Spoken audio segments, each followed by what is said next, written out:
Bom dia, turma. Hoje a gente vai dar continuidade à nossa disciplina de ciência, né? Hoje tem como conteúdo o estudo da Terra, certo? A primeira imagem a gente vai ver um pouco sobre como surgiu o estudo da Terra, certo? Geologia. A própria palavra geologia significa estudo da Terra.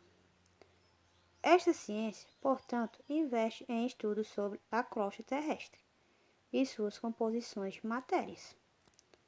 Além disso, investiga as estruturas e os processos do planeta, bem como os organismos e as mudanças ao longo do tempo. Como a gente pode observar, né? A palavra geologia significa o estudo da Terra, né? Que também investe em estudos sobre a crosta terrestre e suas composições de matérias, não é isso? Como a gente tem como conteúdo hoje o estudo da Terra, né? Essa imagem a gente vai ver qual é a formação da Terra. Segundo a classe de cientistas, a Terra está datada de 4,5 a 5 bilhões de anos. Ao longo de sua formação, o planeta já possui diferentes características em consistência e principalmente em temperatura. Houve período com temperaturas extremamente elevadas e supostamente o planeta passou por processo de glaciação. Então a gente pode ver nessa imagem que a Terra está da data de 4,5 a 5 bilhões de anos, não é isso? E a sua formação, o planeta já possui as diferentes características, né? Nessa outra imagem, a gente vai ver como era a Terra no início da sua formação, né? No início, era praticamente líquida e envolta por uma crosta, bombardeada por meteoroides. A, a Terra ficou repleta de cicatrizes, mas ao longo de milhares e milhares de anos, a superfície do planeta foi sendo moldada de forma que algumas crateras ainda existem, mas não predominam. A gente pode ver que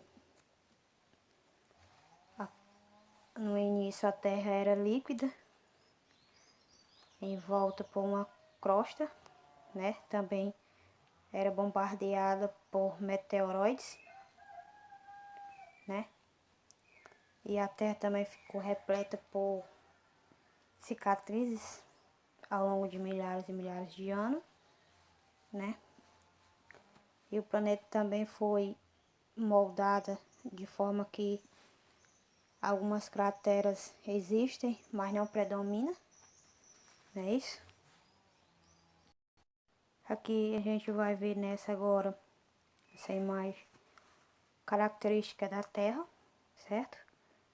A distância da Terra em relação ao Sol, cerca de 150 milhões de quilômetros, é a distância ideal para permitir que a energia solar proporcione luz e calor ao planeta, necessário à vida. Note bem, esta distância também contribui para que a temperatura à superfície do nosso planeta seja amena, cerca de 15 graus. A gente pode ver que a distância da Terra em relação ao Sol é 150 milhões de quilômetros, né? Que essa distância é ideal para a luz, para proporcionar a luz e o calor, que praticamente é necessário para as vidas, né? Agora a gente vai falar sobre um pouco sobre as camadas da Terra, né? Quais são as 5 camadas da Terra? Como a gente já estudou semana passada sobre atmosfera terrestre, né? Isso tem alguma coisa, tem a ver também, né? São elas: troposfera, estratosfera, mesosfera, termosferas e exosferas.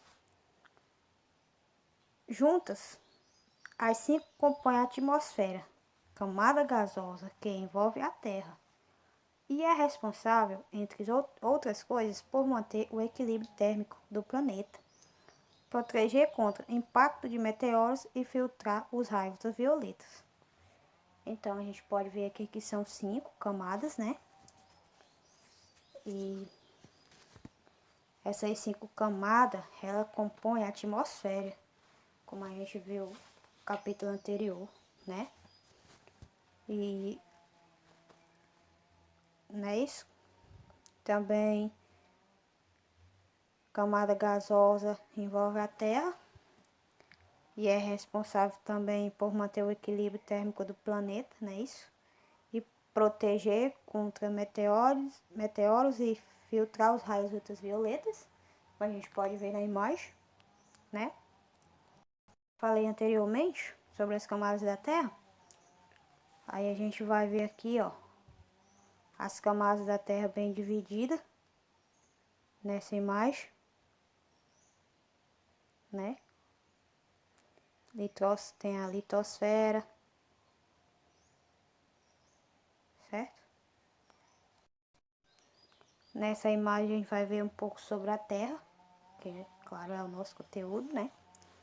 A Terra é o nosso planeta, local onde vivemos e é de seus recursos dependemos o livreto abordar sua dimensão, posição do sistema solar, a distância do Sol, interior e camadas da Terra, placas tectônicas, atmosfera, oceanos, como era a Terra há milhões de anos, e etc. Essa outra imagem aqui, ó, diz assim: um bolo e o planeta Terra são formados por camadas. Na Terra, além das camadas internas, ainda temos as camadas de atmosfera. Essas camadas de atmosfera é que eu falei anteriormente, né? Que são 5, as 5 camadas que eu falei que é as camadas da atmosfera, certo? Agora a gente vai ver, ó, quais são as camadas internas da Terra e suas características.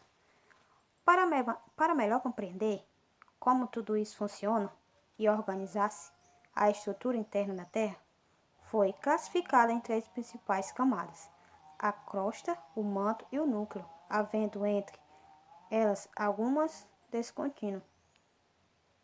Certo? Agora a gente vou mostrar outra imagem para vocês, que é representando a camada interna da Terra, certo? Essa imagem a gente pode ver que é a estrutura interna da Terra. A crosta, né, como foi citado anteriormente, é a porção superior da litosfera. É a camada externa da Terra, ou seja, das terras emersas e oceânicas. Aí tem essa outra também, o manto, né? O manto é a camada que envolve o núcleo, e daí que provê as lavas vulcânicas que chegam à superfície da Terra quando um vulcão entra em atividade, que está bem dividido, né? A estrutura da Terra, né? O núcleo é a parte central. As temperaturas são mais quentes que a temperatura da superfície do Sol. Possui níquel e ferro. Então, como eu mostrei para vocês anteriormente, sobre a classificação das camadas internas, a gente pode ver aqui que está bem dividida, né, e estruturada. As camadas da Terra, que tem a crosta, o manto e o núcleo, é isso? Ó, quais são as duas camadas da Terra? Essa daqui, gente, é diferente das cinco camadas, certo? Porque as 5 camadas é as 5 camadas da Terra, mas é com a atmosfera. Essa daqui já é um pouco diferente. Quais são as duas camadas da Terra, né? De forma simplificada, a Terra é formada por uma camada externa, um manto viscoso e um núcleo na parte mais interna, certo? A camada externa, denominada de Crosta terrestre é a camada cuja espessura vai de 5 a 30 km. Existem diversos tipos de crosta. No entanto, os principais são a crosta continental e a oceânica. Então, a gente pode ver que são formadas por duas camadas, a interna e a externa, não é isso? E para dar continuidade à imagem anterior, crosta. A crosta é uma camada sólida, rocha na superfície do planeta. A espessura varia de 3 e 30 milhas. Manto. O manto é a camada semilíquida de magma ou pedra fundida que se move devido a correntes de convecção. Aí aqui que entra o núcleo externo e o núcleo interno, certo? A parte líquida de núcleo externo, viu, gente? A parte líquida do núcleo tem uma composição semelhante ao núcleo interno. Agora a gente vai ver o núcleo interno, esse verdezinho embaixo. O núcleo interno é a parte sólida do centro da Terra. É feito de ferro e ninguém tem temperatura atingido 5,500 graus, certo? Então, gente, essa foi a explicação de hoje. Espero que vocês tenham entendido, certo? Se não tiverem entendido, me perguntem. Irei colocar a atividade no grupo, tá bom? Assim, a qualquer dúvida, perguntem. Estarei aqui para ajudar vocês a tirar todas as dúvidas, tá certo? Tenham um bom dia. Lembrem-se que qualquer dúvida, me perguntem, certo?